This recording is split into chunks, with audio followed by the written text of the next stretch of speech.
To customize Always On Display in Honor 600 Pro, first of all, you will need to open Settings on your device.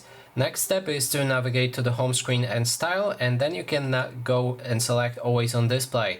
You need to make sure that Always On Display is active, and it only works if your battery is above or at 10%.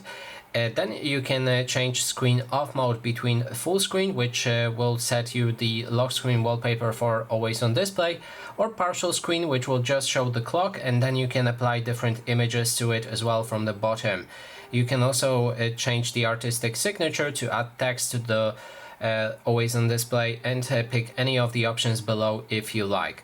So full screen, you just have your lock screen wallpaper with also option to show or hide notifications, and tap or swipe to wake up the screen when you're in Always On Display.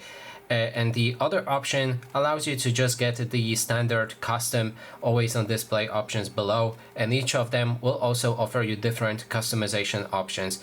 And that is basically everything. Thanks so much for watching.